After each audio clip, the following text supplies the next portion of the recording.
Welcome back, everyone.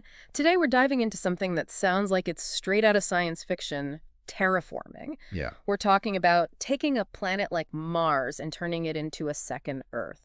But the really wild part is there are actual scientists and engineers out there tackling the challenges of making this sci-fi dream a reality. it's mind-blowing, right? And you know what I find so fascinating? What's that? The idea itself has been around for ages. The term terraforming was coined way back in 1942 by Jack Williamson, a science fiction author. Wow, 1942. That's Yeah, that's almost 100 years ago. So yeah. we've been picturing like literally changing entire planets to live on for generations. It's incredible, isn't it? It really is. So we're not just talking about planting a flag on Mars. We're talking about fundamentally changing it into somewhere livable right Yeah, now. exactly. Mm. And that's where things get really interesting, because when you look at a planet like Mars, right now it's a pretty hostile place. Yeah, you've got that thin atmosphere, freezing temperatures, and let's not forget, not nearly enough water for us to survive. Right, so terraforming Mars, that would involve like a whole series of monumental engineering projects. I mean, we'd be talking about changing the entire climate of a planet, the main goal, to Yeah. thicken its atmosphere. Okay, so how do we do that? What, are we going to ship air to Mars? Well, not exactly. The idea is to introduce greenhouse gases. Wait a minute, greenhouse gases, those are kind of a big deal here on Earth, aren't they? Yeah, and we'll get into the complications of those later on, but for terraforming, they could be the key. The idea is they trap heat from the sun and warm the planet. So we're basically talking about giving Mars a planetary scale case of global warming, except in this case, it's intentional. You got it. And here's the thing. That temperature increase could potentially melt the polar ice caps on Mars, which are mostly frozen water and carbon dioxide. And get this, that meltwater. That could, over time, create rivers, lakes, maybe even oceans. Okay, so instead of the red planet, we're going for a more, I don't know, ocean blue Mars. That's a pretty wild image, but this all sounds incredibly long term. Absolutely. We're talking about processes that could take centuries, if not millennia, to really play out. So not exactly a quick weekend project then. No, not at all.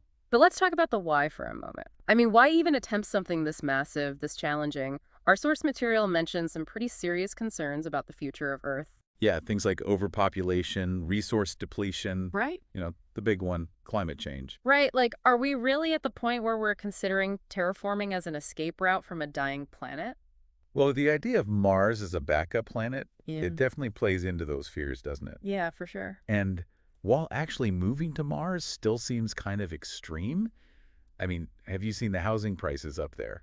Good point. It makes you wonder, how worried should we really be about our ability to fix things here on Earth? It's a cosmic reality check, isn't it? Like, if we're even considering relocating to another planet, maybe we need to take a good hard look in the mirror at how we're treating this one. I completely agree. And that brings up another point, a really crucial question. What if there's already life on Mars? Yeah. Even if it's just, microscopic microbial life. Yeah. Ooh, that's a good point. We haven't even considered that. Right. Yeah. Like, do we have the right to barge in and disrupt a potential ecosystem, however simple it might be, and to make room for ourselves, no less?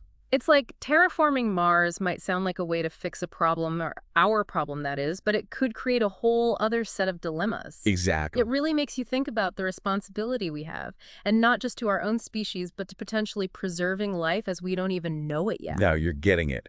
And that's where things start to get really interesting, because we're not just talking about technical challenges anymore. We're talking about the ethics of altering entire worlds. And that's something we're going to explore in much more detail right after a quick break. Stick with us. Welcome back to the Deep Dive. Before the break, we were talking about the ethics of terraforming. The possibility of messing up ecosystems on other planets without even realizing it. Right, and it brings up another big question. Even if we decide it's okay to, like, tinker with a whole planet, how do we know we won't completely screw things up? Like, we're just going to waltz in there and be expert planetary engineers, no problem. Yeah. It's like that saying, no plan survives first contact with the enemy, except in this case, the enemy is a whole planet with like ecosystems and weather patterns and things we barely even understand on Earth. Exactly. Our source material makes a great comparison. It talks about climate change here on Earth. Oh, yeah, good point. We know pumping all those greenhouse gases is causing warming. But the real impact, all the long-term effects, we're still trying to figure that out. It's a pretty stark reminder, even if we have good intentions, it's really easy to mess things up. So are you saying we could terraform Mars and accidentally make it even more uninhabitable?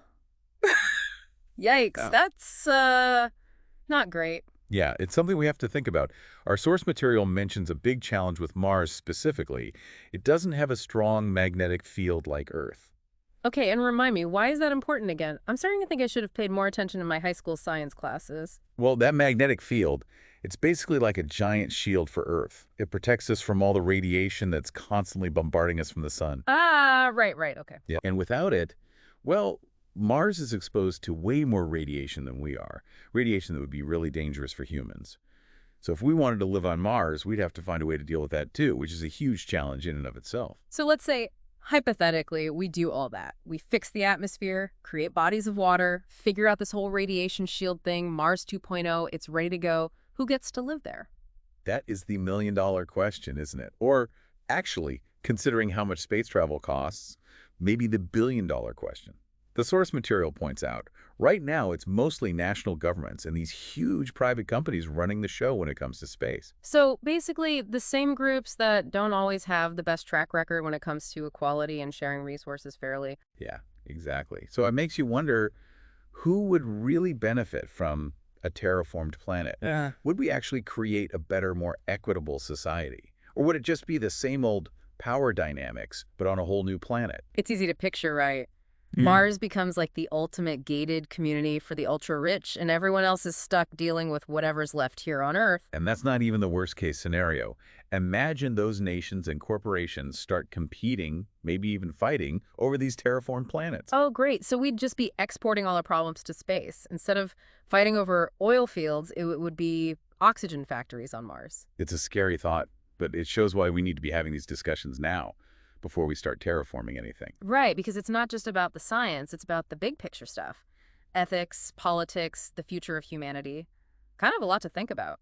Definitely. And those questions are only going to get more complicated as we keep exploring. It sounds like we're on the verge of a whole new era of space exploration, one with incredible opportunities, but also some really heavy responsibilities. Absolutely. And as we go deeper into the ethics of terraforming, those responsibilities, they become even more complex and fascinating to consider. But we'll save that for after the break. Don't go anywhere, listeners. The conversation is just heating up. Welcome back to the deep dive, listeners. We've been on quite a journey today. We really have. I mean, we've talked about the mind-blowing science of terraforming, the how-to, the why, but this source material, it really gets you thinking about the bigger picture, like the really big picture, Right, it's not just about the mechanics of it all, it's deeper than that. way deeper. Like we're talking about reshaping entire worlds, planets that have been around for billions of years, long before humans even entered the picture, right? And that's where things get really interesting, ethically speaking. Hmm. I mean, do we, even if we could, do we have the right to just impose our will, our needs onto these planets? That's a huge question. It really is.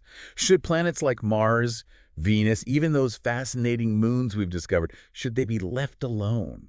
Left in their natural state, even if it means humans might never set foot on them. It's almost a humbling thought, right? We're here just dipping our toes into space exploration, and we're already thinking about playing cosmic architect. It's like, wow, maybe we need to slow down and think about this. It's not just some abstract philosophical debate either. The choices we make now about terraforming, these could echo for centuries, millennia even. No pressure, right? But seriously, it feels like a huge responsibility, so where do we even start? Well, our source material really emphasizes the need for, like, a global conversation. Okay, I like that. We can't just have a handful of scientists and billionaires making these decisions for everyone. We need everybody. Scientists, yeah, but also ethicists, historians, philosophers, anthropologists, everybody. Because this isn't about building rockets. It's about the future, our future as a species. What do we want that to look like here on Earth and potentially out there in the universe, too? Exactly. And that future. It might mean finding ways to live sustainably here on Earth. It might mean exploring space in a way that respects those environments. Or maybe, just maybe, it means accepting that some worlds are best left untouched. It's a lot to take in, but that's what I love about these deep dives. It's not about easy answers. It's about asking the big questions, right? Yeah. And expanding our understanding of this crazy, vast universe and our place in it. Well said. Well, listeners, that wraps up another deep dive. We've journeyed from the how-to of terraforming to the ethics of it all, to questions that really make you ponder the future of humanity. It's a topic that's going to stay with us, I think, for a long time to come. Oh, absolutely. And as we learn more about the universe, one thing's for sure, it's going to get even more incredible and more challenging in all the best ways. Couldn't have said it better myself. Thanks for joining us on this deep dive into the world of terraforming. And remember, listeners, keep those questions coming and never stop exploring.